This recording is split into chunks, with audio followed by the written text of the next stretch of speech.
kita ada FOMC meeting, The Fed. Dan kalau misalnya menurut Ko Kevin, kira-kira akan seberapa pengaruh FOMC yang pekan ini terhadap dunia kripto? Mungkin dari segi kekhawatiran akan resiko stagflasi itu terjadi. Jadi membuat mereka mungkin mengambil langkah yang cenderung agak defensif nih. Oke, berarti kalau misalnya cap rate-nya jadi 3 kali, itu berarti harusnya September bullish dong untuk Bitcoin kok. Betul. Sebenarnya September kalau seasonality kan kita nggak tahu ya. Seasonality itu rata-rata setiap tahun itu cenderung memerah. Sebenarnya yang level krusial itu yang terakhir aku analisis itu di sekitaran $103.000 sampai $104.000. Ini banyak banget transaksi terjadi. Kira-kira Bitcoin masih bisa turun lebih jauh atau enggak? Kalau bisa turun lebih jauh, aku ngelihat kapitulasinya di 98.000. Dengan kita ngelihat kondisi tersebut, berpatokan pada kondisi tersebut, yang jadi pertanyaan terbesar adalah akankah ada cukup liquidity untuk ngedorong market itu mematahkan 4-year cycle-nya Bitcoin?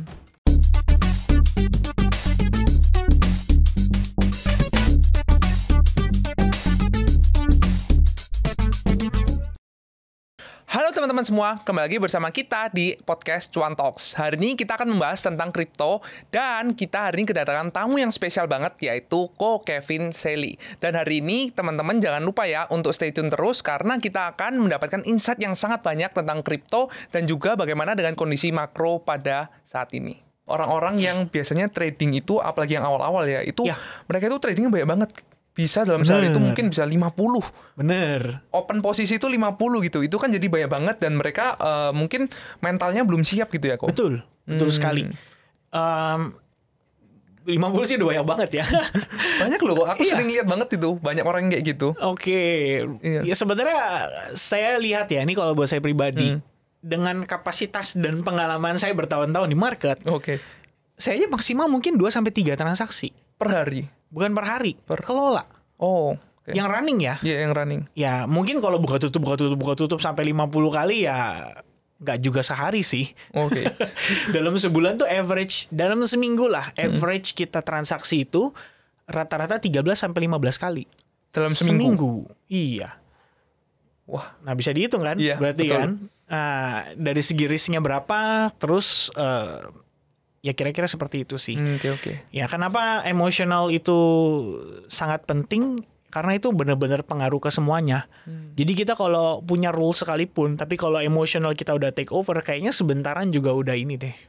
Maksudnya udah off balance itu udah langsung transaksi berikutnya udah nggak akan objektif. Oke.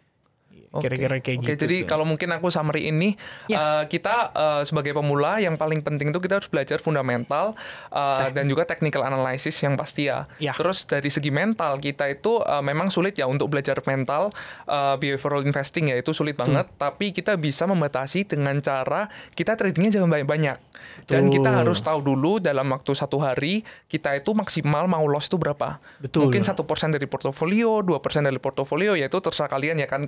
Mungkin semua investor punya risk management masing-masing lah ya. Betul. Nah, itu adalah tips yang paling menarik tuh. Tapi sekarang aku akan coba nih, kita akan membahas tentang makroekonomi nih kok. Karena kan sekarang itu dunia kripto kan pasti nggak mungkin ya terlepas dari yang namanya makroekonomi kan. Karena kan itu kan lebih sentimen heavy ya. Dan sekarang kalau misalnya kita lagi lihat nih dari segi makroekonomi yang paling dekat adalah pekan depan kita ada FOMC meeting. The Fed. Dan kalau misalnya menurut Ko Kevin, kira-kira akan seberapa pengaruh FOMC yang pekan depan ini terhadap dunia kripto? Oke. Per video ini diambil ya. Pekan depan. Jadi gini, FOMC itu adalah satu event penting ya di dunia ekonomi. Kenapa? Karena sebenarnya ini berkaitan dengan outlook ekonomi in general dari US. US itu kan masih tetap jadi kiblat ya. Dari rata-rata ya pokoknya dari segala jenis financial market ya tetap kita harus lihat ke sana gitu kan. Seberapa penting, sangat krusial karena The Fed itu sudah nahan tidak melakukan pemangkasan suku bunga lebih lanjut semenjak Desember lalu. Jadi saya lupa tuh exactnya ya. Cuman Desember tahun 2024 bertepatan dengan setelah pemilu, The Fed itu memberikan sebuah statement, keputusan bahwa mereka memilih untuk wait and see. Karena mereka pengen tahu nih kebijakan terbaru dari Donald Trump. Betul. Ya, seperti apa? Dia mau ngapain nih, ya kan? Ternyata langkah yang diambil Trump itu cukup ekstrim. Dia membawa kembali perang dagang alias tarif dagang yang sebelumnya diimplementasiin pada 2018. Nah, kayak di era 2018 itu menyebabkan market masuk ke fase bearishnya. Terutama S&P 500 itu bisa turun sampai dengan 20% pada saat itu. Setelah efek tarif ya, berkepanjangan. Nah, jadi yang dikhawatirkan sama the Federal Reserve itu kan adalah 2 poin, dual mandate-nya mereka. Yang pertama itu adalah price stability, artinya ini inflasi. Yang kedua itu adalah maximum employment. Ya, maximum employment itu berarti tenaga kerja, labor market. Berarti kaitannya dengan non-farm payroll, unemployment rate, jobless claim, job opening, dan lain-lain. Ya, ini banyak banget. Gitu kan. Yang diperhatikan sama mereka itu sebenarnya hanya 2 hal itu. Nah, sekarang yang jadi permasalahan adalah efek tarif itu adalah inflasi. Implikasinya ya, karena tarif itu menaikkan harga. Ya kan? Nah, secara jangka panjang sebenarnya kan lebih kepada inflasi jadi naik. Tapi dalam 3 bulan terakhir, ternyata dari data statistik tenaga kerja itu terlihat ada pelemahan yang sangat signifikan. Betul. Non-farm payroll untuk average yang dianggap sebagai wajar oleh Federal Reserve itu adalah 145.000 penambahan tenaga kerja sampai dengan 170.000 setiap bulan. Kenapa? Jauh berarti. Sangat Kemarin kan jauh. Agustus 22.000 ya? Bener. Ini Agustus 22.000. Bulan sebelumnya lebih kurang 70.000-an. Betul. Kemudian sebelumnya lagi ini yang bombastis. Karena dari 147.000 direvisi jadi 14.000. Nah, ini yang bikin investor bisa dibilang mungkin dari segi kekhawatiran akan resiko stagflasi itu terjadi. Jadi membuat mereka mungkin mengambil langkah yang cenderung agak defensif nih. Jadi kalau kita lihat kayak dalam beberapa minggu terakhir tuh market sedikit mengalami koreksi. Ya, terutama untuk S&P 500 dan Bitcoin itu drop dari sekitar 124.000 something jadi 104.000 atau 107.000 ya lowest point-nya. At least dalam seminggu 2 minggu terakhir. Gara-gara itu faktornya. Nah, jadi seberapa penting FOMC kali ini harusnya sangat krusial ya. Jadi Federal Reserve tuh harus ngasih statement jelas mereka positioningnya gimana, lebih heavy kemana. Nah, sebenarnya sih di Jackson Hole Symposium yang digelar bulan lalu, tepatnya di minggu keempat, udah cukup jelas. Si Jerome Powell di situ udah ngasih penjelasan cukup clear bahwa mereka akan konsentrasi terhadap labor market dulu, karena ngelihat ada perlambatan itu. Dan karena dual mandat, ya kan, yang pertama adalah price stability. Technically kalau kita lihat dari headline inflation yang cuma di angka 3,1%, menurutku nggak tinggi-tinggi banget lah. Itu masih oke gitu. Ibaratnya masih nggak masalah. Walaupun target mereka 2% ya.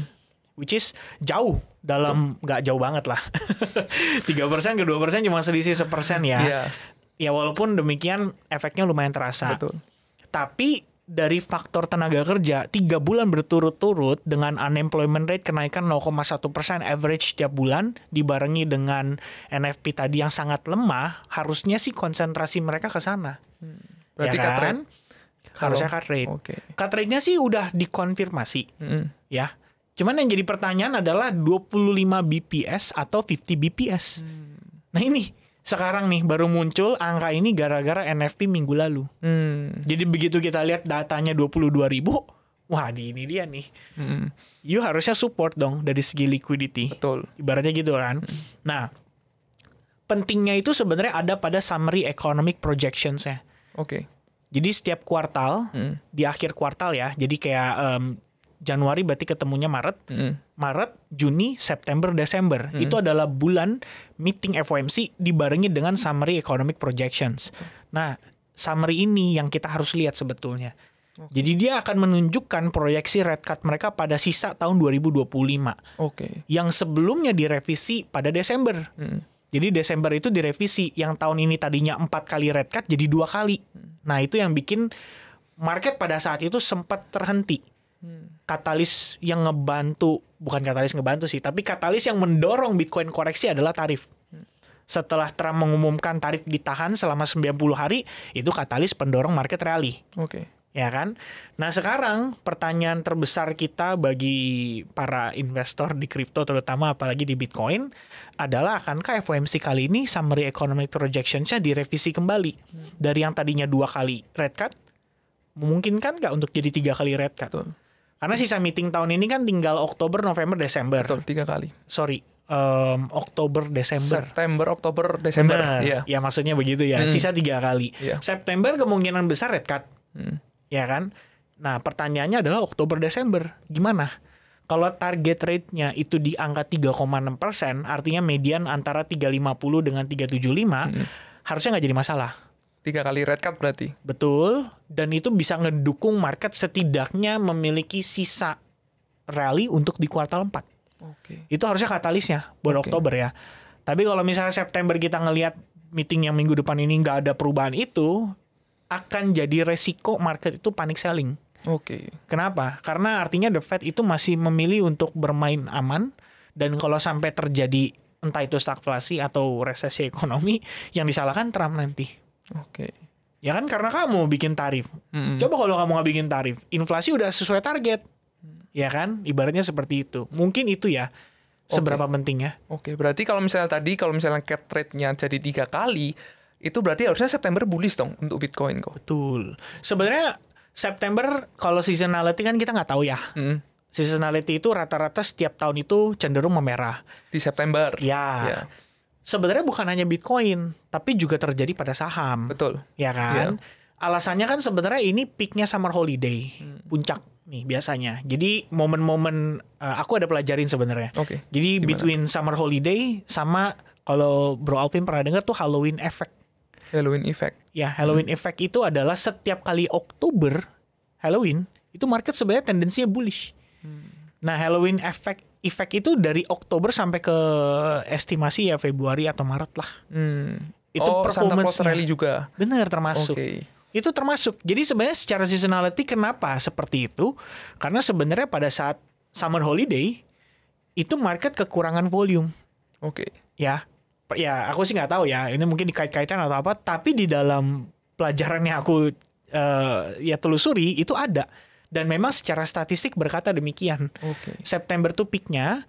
Di saat yang sama Bitcoin sendiri memiliki performance relatif atau average di bulan September itu minus sekitar 3%-an lebih kurangnya. Betul.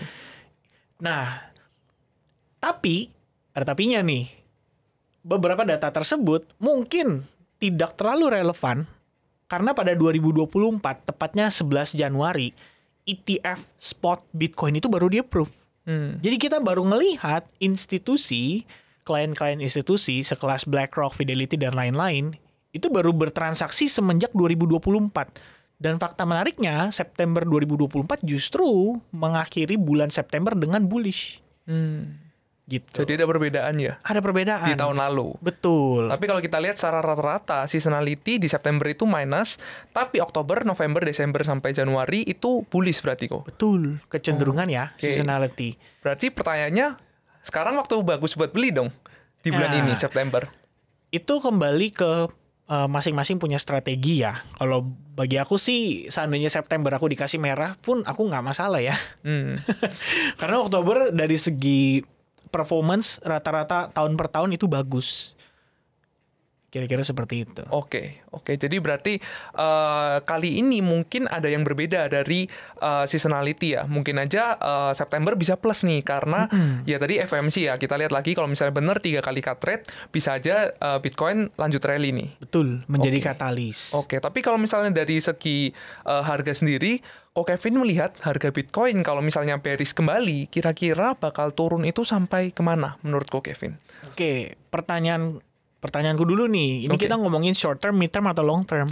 Dalam waktu dekat, short term mungkin. Short term berarti ya. Sebenarnya yang level krusial itu yang terakhir aku analisis itu di sekitaran $103.000 sampai $104.000. Ini banyak banget transaksi terjadi ya dari segi data yang kita lihat. Artinya supply itu banyak diserap di sana. Nah, ini kan berarti ada short term holders nih, ada pembeli jangka pendek yang ngebeli Bitcoin di kisaran range tersebut. Sebenarnya yang akan jadi critical itu untuk ngedorong Bitcoin terkoreksi lebih jauh, bahkan di bawah 100.000 adalah kalau level itu ditembus. Oke. Ya, alasannya apa? Karena kita bisa nge-trigger yang namanya panic selling. Oke, short term holders yang tadinya beli di 103.000, 104.000, udah sempat lihat dia naik, porto growth-nya udah hampir 20%, and then suddenly balik ke break even, and then malah jadi minus. Panic selling. Yes, kira-kira logikanya seperti itu. Cuma aku percaya juga sih, memang biasanya sebelum market itu untuk ada rally yang lebih eksplosif akan butuh kapitulasi. Walaupun hanya short term capitulation ya. Short term capitulation itu biasanya menjadi momentum paling ideal sebenarnya untuk nambah barang. Entah itu di S&P 500 atau mungkin di Bitcoin, itu salah satu yang paling menjadi acuan paling bagus lah. Oke. Ya untuk melakukan transaksi pembelian gitu. Jadi kalau in the short term, katakanlah kita bisa maintain I think above 107.000, itu udah bagus banget. Dan memang kalau historical, September itu biasanya kebentuk tuh lowest-nya dari periode sebelumnya. Jadi kalau misalnya kita ngelihat Juli, kemudian Agustus, market rally, ngebentuk top-nya atau high point-nya, September tuh biasanya momen retracement-nya. Sekaligus ngebentuk low point-nya. Jadi kita bisa melihat ini sebagai, kalau dari segi struktur, itu ada higher high dan ada higher low-nya. Higher low-nya ini di September nih. Nah pertanyaannya adalah apakah di awal pekan, lebih tepatnya pada saat NFP itu ya, momen-momen di NFP itu kan jadi trigger market drop tuh sampai melewati lowest point pada di bulan Agustus. Kalau memang itu sudah terbentuk, artinya mungkin koreksinya kita sudah selesai. Nah makanya tadi aku nge-highlight level $107.000 itu sebagai acuan kita untuk mengetahui kira-kira Bitcoin masih bisa turun lebih jauh atau enggak. Kalau bisa turun lebih jauh, aku ngelihat kapitulasinya di 98.000. Ya 98.000 sampai 97.000. Tembus 100.000 berarti. Ya, tapi itu kan bukan berarti jangka panjang ya. Kadang Bitcoin itu bisa aja kita bilang prosesnya itu flush out. Jadi over leverage traders, options kontrak itu semua dihabisin dulu. Ya jadi liquidity, baru kemudian recovery-nya cepet. Bitcoin tuh punya karakteristik kayak gitu. Berarti bahaya dong kok buat pemula berarti. Ya lumayan makanya kan. Tergantung risk management makanya balik lagi tuh. Oke, siap. Jadi tadi kita udah banyak bicara ya mengenai Bitcoin, dan kalau menurut Ko Kevin Selly, Bitcoin ini bisa aja koreksi ke level 103.000 karena di situ banyak short term traders yang hold di harga itu ya kok tadi. Betul. Jadi kalau misalnya harganya turun di bawah 103.000 bisa aja short term traders tadi panic selling. Betul. Dan harganya bisa tambah turun tuh. Betul. Ke level mungkin 98.000 mungkin ya. Betul. I see. Itu worst case scenario ya. Worst case scenario 98.000 nih berarti. Iya. Nah tapi kalau misalnya kita ngomongin Bitcoin ya, sekarang kan Bitcoin dominance itu memang lagi tinggi banget ya, dan orang-orang lagi banyak ngomong ini narasi kalau misalnya sekarang Bitcoin itu lagi di high cycle-nya. Dan kemungkinan besar mungkin dalam waktu setahun ke depan Bitcoin bisa aja tambah turun lagi nih kok untuk long term banget nih ya, setahun ke depan lah. Nah kalau menurut Ko Kevin sendiri, kira-kira Bitcoin sendiri sekarang betul-betul di high cycle-nya atau enggak nih? Jadi itu patokannya sebenarnya yang jadi perdebatan ya adalah apakah 4-year cycle-nya Bitcoin akan berlanjut. Betul. Ya kan? 4-year cycle Bitcoin itu 2018 bear market, 2022 itu bear market. Nah, 2026 berarti kan ekspektasinya juga bear market gitu. Betul. Sebenarnya ada beberapa data yang kita pegang yang bisa dijadikan acuan untuk kita mengetahui akankah ini menjadi high top cycle-nya ya. Artinya kalau berdasarkan 4-year cycle berarti antara November Desember itu harusnya puncak. Ya puncaknya tuh di situ gitu. Nah, ini sebenarnya artinya kita benar-benar memegang ya cyclical ya, saya bilang bahasanya mungkin mengikuti siklus gitu kan. Tapi kalau teman-teman perhatiin sebenarnya dari segi faktor fundamental makroekonomi itu sangat mempengaruhi. Dari tahun ke tahun, dari cycle ke cycle itu, dan patokannya itu ada pada liquidity. Jadi Bitcoin itu mungkin akan kesulitan untuk nanjak dari harga kisaran maybe belasan ribu dolar ya sampai ke 69.000 pada cycle sebelumnya kalau the Fed nggak ngelakuin QE. Ya kan? Betul. Karena the Fed QE itu kan nge-trigger hyperinflation. Artinya dari segi mata uang kita ngelihat ada pelemahan nih dari daya beli. Nah, para whales ini kan harus tahu dong gimana cara mereka proteksi aset mereka. Ya kan? Nah, opsi apa yang mereka ambil? Akhirnya opsi yang diambil, kalau kita lihat dari traditional finance ya beli indeks, ya kan? Pegang S&P 500 aja udah bagus gitu. Nah, alternatively ya Bitcoin. Mau super alternatif, ada namanya alternative coin, alias altcoins. Oke. Ya kan? Nah, jadi dengan kita ngelihat kondisi tersebut, berpatokan pada kondisi tersebut, yang jadi pertanyaan terbesar adalah akankah ada cukup liquidity untuk ngedorong market itu mematahkan 4-year cycle-nya Bitcoin. Pertanyaannya ada nggak gitu kan? Oke. Nah, pertama dari fiscal policy-nya Trump, Triple B, alias Big Beautiful Bill, itu bakal dorong debt ceiling-nya US tuh bisa up to $5 triliun lagi. Artinya suntikan duit. Betul. Ya, liquidity. Kedua, dari FOMC yang tadi kita sebelumnya bahas, karena dengan adanya rate cut itu technically mendukung juga kok untuk market itu bisa back to bullish. Nah, selain itu aku ada lihat reverse repo juga. Ya, dari reverse repurchase agreement nunjukin kalau liquidity itu udah masuk ke market. US M2 money supply ini juga sama-sama krusial. Kalau kita lihat dari segi angkanya itu terus naik bahkan menembus previous all time high-nya, ya kita cukup yakin lah harusnya market itu masih ada kesempatan untuk rally. Pertanyaannya adalah apakah dia akan jadi cycle top, ya kan, di kuartal 4 ini. Sebenarnya gini, kita nggak bisa menebak-nebak. Ya, aku juga nggak bisa prediksi gitu loh. Akankah seperti itu? Aku berpatokan pada data. Jadi data dan makro dukung nggak untuk menambah likuiditas? Aku patokannya di sana. Okay. Tapi kalau misalkan nih sebagian hatinya teman-teman ada yang bilang nggak bisa nih, ini 4-year cycle nih, harusnya cycle top nih sebentar lagi. Gak ada salahnya teman-teman reduce portfolio kan. Artinya kita bisa taking profit dulu, ya kan? Reduce sebagian. Ya, jadikan itu sebagai salah satu variabel kita dalam menentukan nih decision kita untuk kita taking profit atau enggak. Kalau misalnya, katakanlah ini 30% portofolio aku udah tarik dulu ya, aku udah kurangin. Kenapa? Karena berdasarkan 4-year cycle. Ya kan? Nah, faktor lain yang mendukung kita untuk kita mengurangi kita punya portofolio lagi apa ya tadi? Data ekonomi. Oke. Berarti kalau misalnya aku summary ini, mungkin memang sekarang tuh bisa aja dari jadi high cycle-nya ya, dan 2026 bisa aja kita masuk ke fase bearish. Betul. Nah, tapi ada beberapa faktor seperti tadi ada Big Beautiful Bill ya yang mungkin bisa menjadi penurunan kepercayaan investor ke USD. Betul. Dan yang akan menjadi positif nih buat Bitcoin. Betul. Terus tadi juga ada FOMC yang udah mau cut rate, yang mana itu akan pasti positif ke aset-aset yang lebih berisiko. Betul. Contohnya Bitcoin juga. Betul. Nah, jadi memang mungkin ada beberapa faktor yang sekarang ini masih positif nih.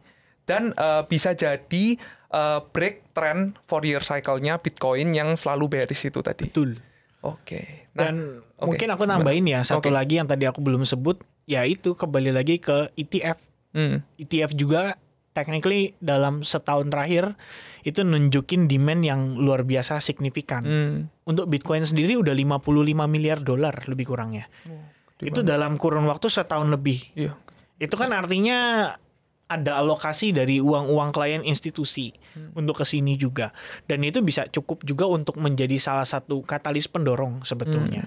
Betul. Ya, ini mungkin kalau misalnya teman-teman belum tahu ETF, ya ETF itu singkatnya itu bisa membuat sebuah aset itu lebih stabil dan lebih kurang volatil karena manajer investasi itu punya ya ada risk management mereka masing-masing dan mereka nggak mungkin tiba-tiba ngedam semuanya yang dia punya di ETF-nya dong.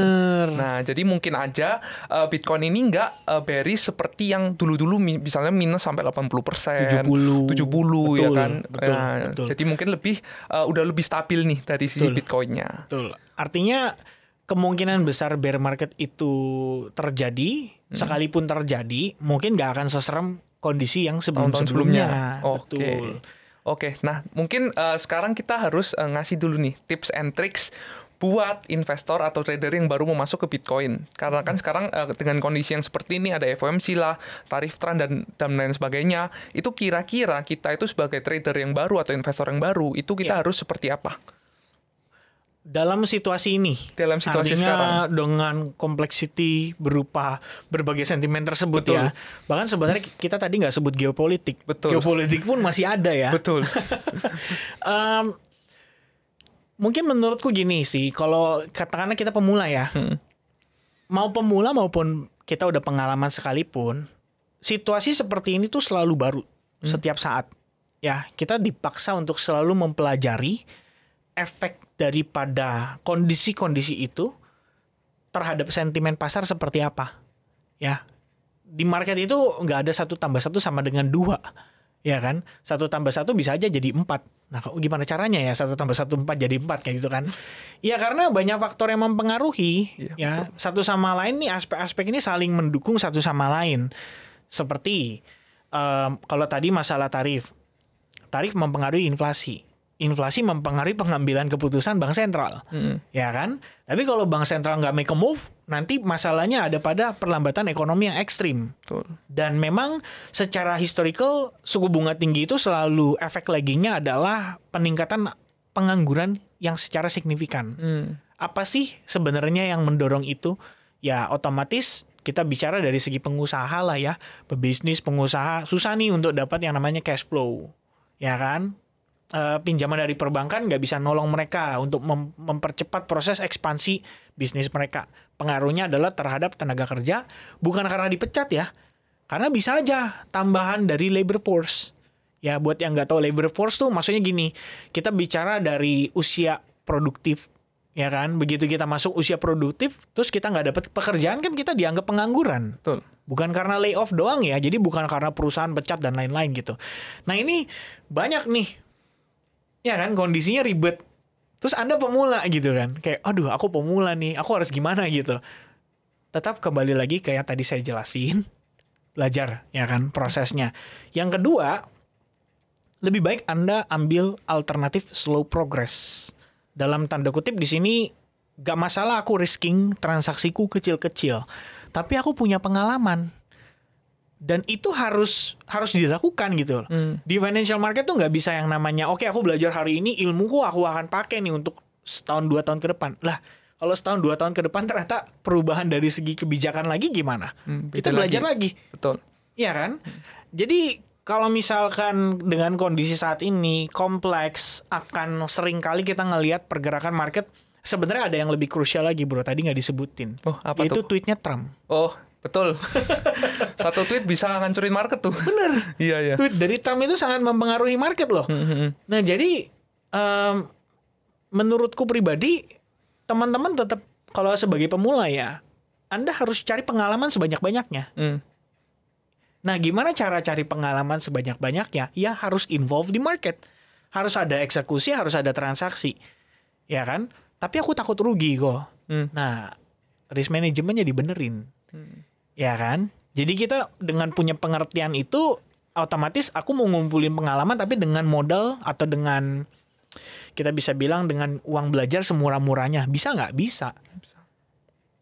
Ya itu sih sebenarnya ya. Kalau menurutku as a beginner di kondisi market kayak gini tetap harus terjun supaya nambah experience. Tapi kamu punya punya pilihan untuk kamu terjun dengan uang belajar yang mahal atau yang murah. Oke. Ya kan, kalau misalnya mau cari yang uang belajar yang murah ya udah di awal udah tentuin aja risikonya dulu. Oke. Karena itu krusial sih. Betul. Kalau kita nggak ngelewatin fase kayak gini terus kita nggak coba terjun langsung, kamu nggak akan belajar apa-apa. Ya, salah satu pengalamanku yang paling krusial itu karena aku overbetting dulu pada saat British mau keluar dari Uni Eropa. Brexit. Betul. Udah lumayan lama tuh kok. Iya. Nah itu kalau misalnya aku dulu nggak terjun di market, aku nggak ngerti, ya kan? Mungkin nggak belajar pentingnya untuk memahami news itu seperti apa gitu. Oke. Tapi karena aku pernah ngerasain itu, jadi aku ngerti. Oke. Gitu. Thank you Ko. Ini Sama-sama. kita udah dapat banyak banget nih insight-insight dari Ko Kevin. Mungkin aku samperin dikit nih ya. Teman-teman. Jadi kalau bagi yang pemula ya mau investasi di kripto itu memang ya sekarang itu dari segi sentimennya itu sangat kompleks dan juga mungkin banyak yang menakutkan nih ya kan kayak tarif Trump yang bisa buat market bisa-bisa hancur dalam 10% per hari gitu kan. Nah, dan juga kalau misalnya kita lihat dari geopolitik juga China yang kemarin parade militer besar-besaran ya kan akhirnya buat negara barat jadi takut ya kan adanya potensi perang dunia lah ini dan sebagainya kelihatannya itu menyeramkan gitu ya. Bener. Cuman kita sebagai investor atau trader yang penting kita itu harus mulai dulu aja. Benar. Kita harus mulai dulu tapi harus mulai dengan modal yang kecil. Kita harus risk management capital allocation kita yang kecil. Misalnya tadi dari Ko Kevin, batas mungkin investor maunya rugi 1% aja dari aset. Ya kita masuknya ya udah 1% aja dari aset. Jadi kalau misalnya rugi pun ya maksimal ya cuma 1% gitu kan. Jadi harus disesuaikan lagi ke risk management masing-masing investor. Dan jangan lupa juga teman-teman harus belajar yang namanya fundamental, teknikal, dan juga emotional management. Itu yang paling penting. Oke, Ko Kevin, thank you banget ya untuk sharing insight hari ini. Sama-sama, thank you. Pastinya teman-teman semua mendapatkan insight-insight menarik, dan jangan lupa langsung coba trading ya, karena itu yang dibutuhkan buat kita menambah pengalaman kita di dunia investasi ya. Oke teman-teman, sampai jumpa ke podcast Cuan Talks selanjutnya. Thank you. Thank you. Ajaib semua bisa.